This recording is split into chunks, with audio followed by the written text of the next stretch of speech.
নমস্কাৰ exam guide Assam YouTube চেনেলটোলৈ আপোনালোকক স্বাগতম। আজি আমি ষ্টাৰ্ট কৰিম ক্লাছ 10ৰ ফাৰ্ষ্ট চেপ্টাৰ বৰগীত। এই বৰগীতটো ৰচনা কৰিছিল শ্ৰী শ্ৰী মাধৱদেৱে আৰু এই বৰগীতটো ৰাগ হৈছে বসন্ত ৰাগ। গতিকে মই আগৰ যিবিলাক ভিডিঅ' দিছোঁ তাত আমি ক্লাছ 9ৰ যিবিলাক অসমীয়াৰ প্ৰশ্ন উত্তৰ আছে চেপ্টাৰবিলাকৰ মানে অসমীয়া যিবিলাক ভাঙনি আছে সেইবিলাক দিছোঁ। তাৰোপৰি মই তাৰ আগত দিছিলোঁ যিবিলাক ধৰা তোমালোকৰ চৰকাৰী এক্সাম আছে সেইবোৰৰ মেথছবোৰ দিছিলোঁ, ৰিজনিংবোৰ। গতিকে সেইবোৰ তোমালোকে চাব পাৰা আৰু ক্লাছ 9ৰো মই ভিডিঅ' অলৰেডি দি দিছোঁ দুটামান, সেইবিলাকো চাব পাৰা। এতিয়া মই ক্লাছ 10ৰ ষ্টাৰ্ট কৰিম। গতিকে তোমালোকৰ যিটো তোমাৰ ধৰা বুজি পোৱা নাই, যিটো চেপ্টাৰ বুজি পোৱা নাই সেইটো তোমালোকে কমেণ্ট কৰি দি দিবা।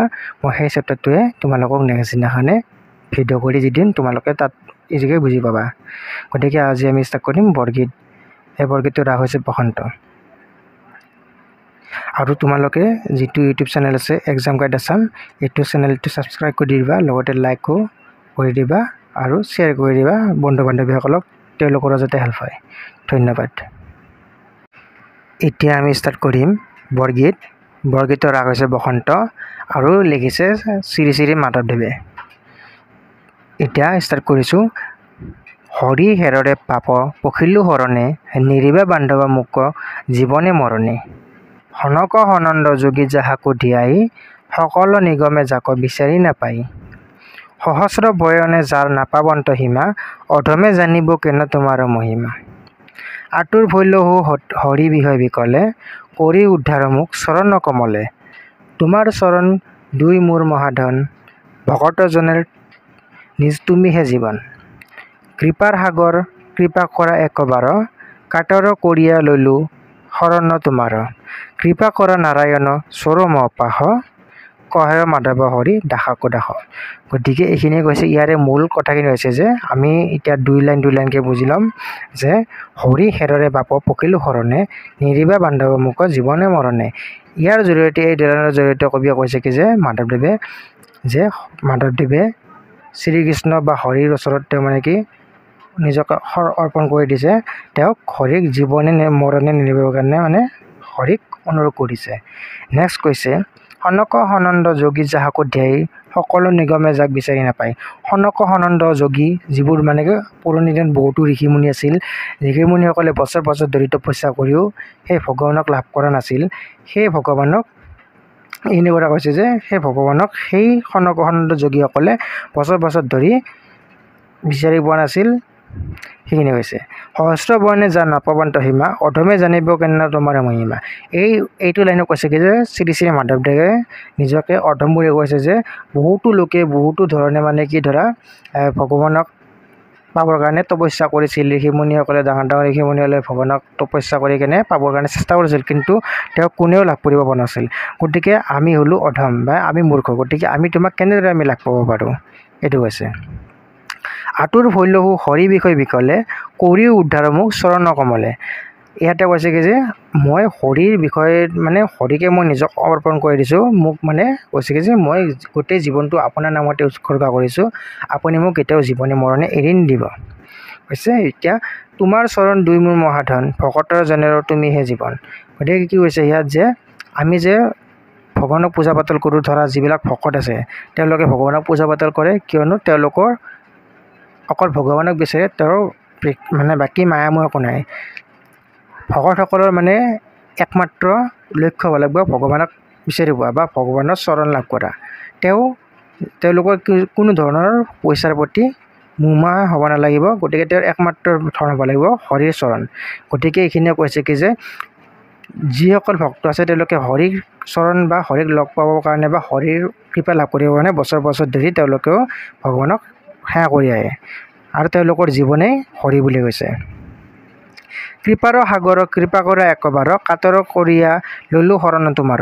এতিয়া মাধৱদেৱে কৈছে কি যে আমাক কৃপা কৰা, হে ভগৱান আমাক কৃপা কৰা, আপুনি আমাক উদ্ধাৰ কৰা, যে গোটেই আমাক লগ দিয়া, আমাৰ যিবিলাক ধৰা পাপ আছে সেইবিলাক আমাক কাটি দিয়া, সেইবোৰ কৈছে।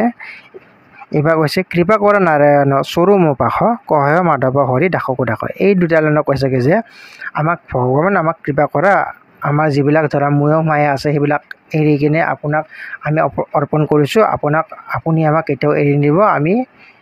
মই নিজকে আপোনাৰ দাসত্ব স্বীকাৰ কৰিছোঁ যে আপুনি যি কৰে মই তাকে শুনিম, আপোনাৰ চৰণত মোক কেৱল স্থান দিয়ক। গতিকে এইখিনিয়ে হৈছে বৰগীতত শ্ৰী শ্ৰী মাধৱদেৱে। এতিয়া বৰগীতটোৰ প্ৰশ্ন উত্তৰসমূহ আমি এতিয়া আলোচনা কৰিম।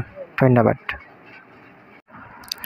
এতিয়া আমি ষ্টাৰ্ট কৰিম বৰগীতৰ প্ৰশ্ন উত্তৰ।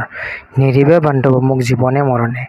কবিয়ে জীৱনে মৰণে নিৰিবৰ বাবে কাক অনুৰোধ কৰিছে? উত্তৰটো 1 নম্বৰৰ কৰ উত্তৰ হ'ব হৰিক বা ভগৱানক। খ নম্বৰ উত্তৰ হ'ব সনক সনন্দ যোগী যাহাকো দিয়ে ধ্যাই। সনক সনন্দ আদি যোগীসকলে কাক ধ্যান কৰে বুলি কৈছে? হৰিক বা ভগৱানক। খ নম্বৰ উত্তৰ। গ নম্বৰ উত্তৰ কবি কিহত আতুৰ হোৱা বুলি কৈছে? কবিয়ে হৰিৰ বিষয় বিকলত আতুৰ হোৱা বুলি কৈছে। বৰগীতটি কোনে ৰচনা কৰিছিল? খ নম্বৰ প্ৰশ্ন। উত্তৰটো হ'ব শ্ৰী শ্ৰী মাধৱদেৱ। উ নম্বৰ প্ৰশ্নৰ উত্তৰ হ'ব যে বৰগীতটি কি ৰাগত বন্ধা আছে? বসন্ত ৰাগত। প্ৰথম প্ৰশ্নৰ উত্তৰ হ'ব কবিয়ে বান্ধৱ বুলি কাক সম্বোধন কৰিছে? হৰি বা ভগৱানক। এতিয়া আছে নেক্সট কুৱেশ্যন, মোহপাশ মানে কি? তোমালোকৰ মোহপাশ মানে হ'ব মাৰ বান্ধোন, যিটো তোমালোকৰ শব্দ অৰ্থত আছে। এতিয়া ছেকেণ্ডটো হৈছে 2 নম্বৰ প্ৰশ্ন, বৰগীতটোৰ মূলভাৱ লিখা। বৰগীতটো অলৰেডি মূলভাৱটো কৈছোঁৱে যে মাধৱদেৱৰ বিৰচিত হৰি হেৰৰে পাপক পখিলো শৰণে শীৰ্ষক প্ৰাৰ্থনামূলক বৰগীতটো দাস্য ভক্তিৰ উৎকৃষ্ট নিদৰ্শন। বৈষ্ণৱ ধৰ্মৰ দেৱতা বিষ্ণুৰ অংশ স্বৰূপ শ্ৰীকৃষ্ণৰ ওচৰত শৰণ লৈ সংসাৰৰ পৰা মুক্তি পাৱাৰ কথা কোৱা বৰগীতটো প্ৰকাশ পাইছে। ভগৱানৰ ওচৰত শৰণ লোৱাৰ কবিয়ে তেওঁ জীৱনে মৰণে নিৰিবলৈ ভগৱানক আকুতি কৰিছে। যোগ সিদ্ধ পুৰুষসকলে যাক ধ্যান কৰে সমস্ত বেদে যাক বিচাৰি নাপায়। সহস্ৰ মুখ অনন্তই যাৰ গুণ গাই শেষ কৰিব নোৱাৰে, সেইজনা পৰম পুৰুষৰ মহিমা কবিয়ে কেনেকৈ জানিব বুলি কৈছে। তাৰপিছত বিষয় বাসনত মন্ত্ৰ কবিয়ে ইয়াৰ পৰা পৰিত্ৰাণ পাবৰ বিচাৰে ভগৱানৰ ওচৰত শৰণ লৈছে। ভকতৰ ত্ৰাণকৰ্তা ভগৱান, সেয়েহে কবিয়ে ভগৱানৰ ওচৰত কাতৰভাৱে তেওঁক সংসাৰৰ মায়া মোহৰ পৰা পৰিত্ৰাণ কৰিবলৈ প্ৰাৰ্থনা কৰিছে। ভগৱানৰ দাসৰূপে নিজকে প্ৰতিপন্ন কৰা এই বৰগীতটোত কবিয়ে তেওঁক সংসাৰৰ যন্ত্ৰণাৰ পৰা মুক্তি দিবলৈ ভগৱানক খাটিছে। নিজকে ভগৱানৰ চৰণত সমৰ্পণ কৰি এই সংসাৰৰ মায়াৰ বন্ধনৰ পৰা মুক্তি হ'বলৈ এইদৰে প্ৰাৰ্থনা কৰাৰ মাজেৰে কবিৰ ভক্তি ধৰ্মৰ প্ৰতি পৰাকাষ্ঠা প্ৰকাশ পাইছে। মানে কি কৈছে যে প্ৰথমতে হৰি হেৰৰে পাপ পখিলো হৰণে নিৰিব বান্ধৱ মোক জীৱনে ধৰণে এইবিলাক যিবিলাক কৈছে যে মাধৱদেৱে এই বৰগীতটোৰ জৰিয়তে হৰি বা ভগৱানক সেৱা কৰিছে, যাৰ জৰিয়তে তেওঁক মানে কি এই মাধৱদেৱক ভগৱানে জীৱনে মৰণে নিৰিবৰ কাৰণে অনুৰোধ কৰিছে। সনক সনন্দ যোগীসকলে বছৰ বছৰ ধৰি তপস্যা কৰিও ভগৱানক লাভ কৰিব পৰা নাছিল। তাৰপিছত সহস্ৰ বয়নে যাক মানে কি ভগৱানক বিচাৰি পোৱা নাছিল, আমি মানে কি যিবোৰ মানে আমি ধৰা অধমে কেনেদৰে আপোনাৰ মহিমা জানিব পাৰিম। তাৰোপৰি কৈছে কি যে আপুনি মোক উদ্ধাৰ কৰক, আপুনি মোৰ জীৱনটো ধন্য কৰক, বা আপুনি মোক উদ্ধাৰ কৰি আপোনাৰ চৰণক মোক মানে কি ধৰা সেই কৰা যে আপোনাৰ চৰণত মোক ৰাখি লওক, আৰু ভকতসকলৰ আপুনি একমাত্ৰ জীৱন, গতিকে আপুনি সকলোকে চাওক তথা আপুনি সকলোকে এই মায়াৰ বান্ধনৰ পৰা মুক্ত কৰক। এইবোৰে এনেদৰে কৈছিল। গতিকে তোমালোকে চাই ল'বা, প্ৰথমৰখিনি বুজাই দিছোঁ, মই এতিয়া জাষ্ট অলপমান কৈ দিছোঁ। বৰগীতটিৰ ৰচকৰ চমু পৰিছিল। বৰগীতটিৰ ৰচক হৈছিল শ্ৰী শ্ৰী মাধৱদেৱ। তোমালোকে যিটো মাধৱদেৱ পেজ নম্বৰ 2ত আছে কবিৰ পৰিচয়, তাৰ পৰা চাব পাৰা, বা ইয়াত মই দিয়ে দিছোঁ ইয়াৰ পৰা চাব পাৰা। গতিকে এইখিনি মই কৈ নিদিওঁ, অলৰেডি কিতাপত আছে, এইখিনি লিখিলে হৈ যাব। তোমালোকৰ যিবিলাক মাধৱদেৱৰ কবিৰ পৰিচয় আছে সেইটো 2 বা 3 মাৰ্কৰে আহিব, বেছি নাহে, 5-4 মাৰ্ক আহিলেও এইখিনি লিখিলে হৈ যাব। আৰু তথা মাধৱদেৱৰ কবিৰ পৰিচয়ৰ লগত তেওঁ কি কি লিখিছে অলপমান দিলে ভাল হয়, হ'ব। তাৰপিছত নেক্সট আছে কুৱেশ্যন নম্বৰ ব্যাখ্যা কৰা। 4টোত ব্যাখ্যা কৰা আছে। ব্যাখ্যা কৰাটোত আছে সহস্ৰ বৰ্ণে যাৰ নাপাৱন্ত সীমা, অধমে জানিব কেনে তোমাৰ মহিমা। ইয়াতে কি কৈছে, এই কবিতাভাগি আমাৰ পাঠ্যপুথিত মহাপুৰুষ শ্ৰী শ্ৰী মাধৱদেৱে ৰচিত বৰগীতৰ পৰা তুলি দিয়া হৈছে। এই বৰগীতটোত এই কবিতাভাগিৰ জৰিয়তে ক'ব বিচৰা হৈছে যে বৈষ্ণৱ ধৰ্মৰ ইষ্ট দেৱতা বিষ্ণুৰ অংশ স্বৰূপ শ্ৰীকৃষ্ণৰ ওচৰত শৰণ লৈ সংসাৰৰ পৰা মুক্তি পোৱাৰ কথাই এই বৰগীতটোত প্ৰকাশ কৰিছে। ভগৱান শ্ৰীকৃষ্ণৰ মহিমা অপাৰ।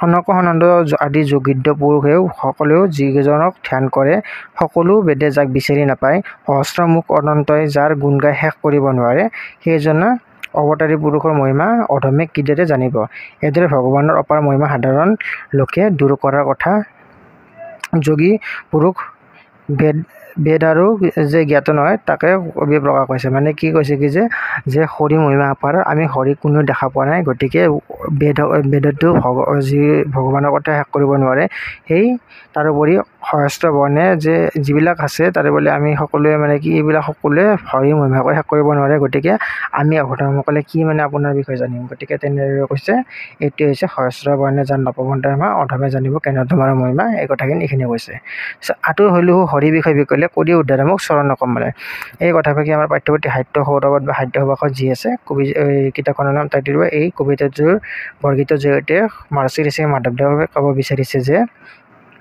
সংসাৰৰ বিষয় বখান আতুৰ হৈ পৰি কবিয়ে তাৰ পৰা উদ্ধাৰ পাবলৈ ভগৱানৰ চৰণৰ কমলত কৰিছে মানে কি যে শ্ৰী শ্ৰী মাধৱদেৱে ইয়াৰ জৰিয়তে কৈছে কি যে আমাৰ যে মোক উদ্ধাৰ কৰক আপোনাৰ চৰণতে মই জীৱনটো সমৰ্পণ কৰিছোঁ আপোনাৰ মই দাসত্ব আপোনাৰ হয় মই দাসত্ব জীৱন মানে কি আপোনাৰ তাত মানে দাস হৈ মই চিৰ জীৱন ধৰম আপুনি মোক উদ্ধাৰ কৰক এই মোপখৰ পৰা আঁতৰ কৰি কেনে এইখিনি মাধৱদেৱে কৈছে সনক সনন্দ যোগী যাহাকো ধ্যায় সকলো নিগমে যাক বিচাৰি নাপায় ইয়াতে কি কৈছে কি যে সনক সনন্দ যোগীসকলে বছৰ বছৰ ধৰি তপস্যা কৰি ভগৱানক লাভ কৰিব পৰা নাছিল সেই ভগৱানক আমি অধমে কেনেদৰে বিচাৰি পাম তাৰোপৰি কৈছে কি যে যিবিলাক মানে কি এই সহস্ৰ বৰ্ণে যাৰ নপৱন্ত মহিমা অধমে কেনেকৈ জানিব তোমাৰ মহিমা গতিকে এনেদৰে কৈছে কি যে ইমান ডাঙৰ ডাঙৰ ঋষিমুনিয়ে বছৰ বছৰ ধৰি তপস্যা কৰিও আপোনাক লগ কৰিব পৰা নাছিল গতিকে আমি মূৰ্খ বা অধমে আমি কেনেদৰে আপোনাক লগ কৰিব পাৰোঁ গতিকে আপুনি আমাক